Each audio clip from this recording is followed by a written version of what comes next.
Congratulations, Marwin and Dallas. Thanks for coming in. First question, we'll start with Mark to your right, guys. Well, I'd like to ask two questions, if I can, for Marwin and Dallas. Marwin, first of all, take us through the throw at the plate and what you saw, and then when you waited for the challenge and all that. And Dallas, you can talk about what this all means to you after having a sensational game. Well, that was their best moment on the game. Tried to stop that momentum. All I was thinking was to go get the ball as fast as I could, since I knew it was running on second, and I think that was the only chance to get a chance on home plate. Oh, it's my turn. I mean, you want me to talk about Your game, what you did. You talk about Marwin too. Yeah, I mean, I think the guys know when I pitch, it's going to be bodies moving around, a bunch of ground balls, hopefully only a few fly balls. I'm not very good at judging the fly balls, so I feel like every fly ball that's hit off me, it's going to go out, and that's not a good feeling to have. So I try to keep it on the ground, but I can't say enough about the way the guys played tonight. I mean, Altuve missed that ball, but he's a Gold Glover, and he's put me up more times than I can count. So if anybody misplays a ball at that point, I got to pick him up, and he knows that. So whenever he makes a great play, he's picking me up half the time. And I mean, the same thing with Marwin. I threw Judge, I think, 7 sliders in a row, and put a good swing on one, hit a line drive just over Correa's head, and Marwin was there. And you can't really say enough about the play of Marwin the whole season, and he's literally the most undervalued player in the big leagues. And now that we got national attention, we're seeing everybody's worth. To your left, guys. Dallas, yesterday you talked about the honor of pitching this game, being at home. No one would be like, what was that crowd, the feel? You mentioned you can kind of go in the zone, but you will hear it too. What was it like being in that stadium and feeling that crowd? It was definitely more electric than I had actually anticipated, and none of us besides Beltran and I think a couple other guys had been past the division series, so we knew what the division series was going to be like, but it was just a whole nother atmosphere tonight, and that's what happens when you have the last 2 American League teams standing and fighting it out. So we can't say enough about our fans, the way they've rallied around us, and the way we've rallied around them, and kind of everybody's taken into each other. It's like it's almost a family setting, and I can 100% say that I was getting a little tired there at the end, and honestly they were pushing me through it, just the way the crowd was getting into it. And you don't see a lot of knowledgeable crowds when you go place to place, and this place is definitely one of the most knowledgeable places in the game. They know exactly what's going on and when to get up and when to boo and this and that. So we can't say enough about our house, about our home, and what the fans bring to us. In the middle, guys. Dallas, at what point do you realize I've got it tonight? Is it in the bullpen? Is it first, second, third inning? Was there a point tonight? Maybe perhaps even before the game you said, okay, I've got this tonight, my stuff? I mean, usually it's during the bullpen as I'm warming up or a few hitters in, and it didn't strike me until probably the third inning tonight. I felt a little sluggish.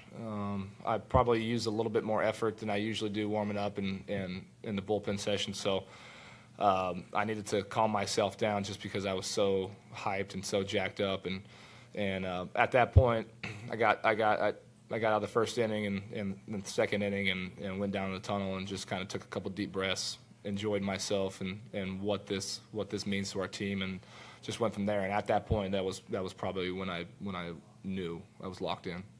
To your left, guys. Marwin, obviously you're a shortstop by trade, and you kind of gained renown by being able to play all around the infield. What's happened with you this year in left field where you've gained more confidence and become more comfortable playing out there? Well, I think the key is like my teammates have helped me a lot. I'm always trying to learn from them. I ask Jay, Carlos, Springer, like anytime I have a chance. Like that's new for me. I think that this year is the most games that I have played in the outfield, and I think like I have to keep learning and playing hard. To your right, guys. Ken. Dallas, your career ERA against the Yankees is now right around 1.00 in 8 starts. Wondering if you see any common thread. They've really turned over their roster in that span. And is that special to you because of their histories or just as any other team? I mean, I'm asked that question a lot. There's really no hard explanation for it. I think it's just pitch execution, and it's just been there more times than it hasn't against the Yankees. I mean, but the Yankees are so storied. It's such a storied franchise, and they have so much rich history that you almost don't even have to get up for the game. You're already up for it, and that's what they bring. They have a lot of talented players, and this was supposed to be the bridge year for them, and they weren't supposed to be here, but they are, because they are good, and they are the Yankees. So for us to get game one, I couldn't ask for anything better, but there's really no explanation for it. It's just, hey, I'm trying to pitch my way into getting a win and helping us the best way I can, and that's just make pitches over and over. In the center, guys. Dallas, AJ mentioned that you're kind of going along and you dial it up, and we've heard him say that about you a lot of times. Do you notice that point at a game where you just kind of take it up a level? Like you mentioned, you were starting to get tired. Do you even notice that happens? Probably a little bit. That's probably when nobody wants to talk to me, because I'm got fire coming out of my ears, and I'm probably saying a few choice words that I probably shouldn't say. Strami knows pretty much, unless it's a dire need to come out there, he doesn't want to come out there because I'm going to yell at him. And I think AJ would say the same thing. But that's just a competitor in me. As a starting pitcher, I only get to throw once every 5 days. So while the position guys are having fun and doing their thing and we're enjoying them, I get to sit and watch and pretty much be bored because I don't get to do anything.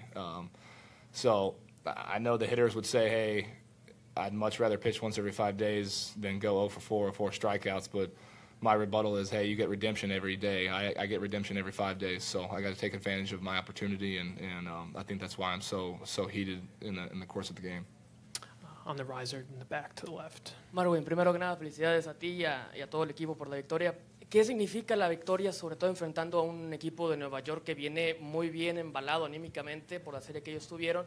Y sobre todo saber que han enfrentado o que están enfrentando a dos de los equipos con más historia en lo que son las grandes ligas. Bueno, yo creo que es bastante grande obtener el primer juego. Eso es lo que quiere todo equipo, empezar adelante en la serie. No hay rival pequeño. Ellos vienen jugando muy buena pelota. Yo creo que es clave siempre obtener la primera victoria y más aquí en casa para darle esa felicidad a los fanáticos. Mark, to your right, guys. Mark, you ready to roll? Yeah. Sorry. Dallas, I don't know if you're aware of this or not, but with your strikeouts, you join only 2 other Astros pitchers to have 10 or more strikeouts in a postseason game, Nolan Ryan and Mike Scott. I mean, we pretty similar pitching styles, so I would expect myself to be there. No, I don't know. It's just I made a few good pitches, and I got lucky on a few. But hey, that's a great company to be in. I'll take it. I mean, if I'm in that company and we get a loss, I don't really care about it. But since we got the win, it's a nice couple guys to be with, and this franchise has a rich history of not just good players but good pitchers, and I'm glad just to be a part of this. To your left, guys. Richard. Dallas, did you have any concerns, or what was your level of concern this summer as you missed time, that you would be able to get back and be this guy again?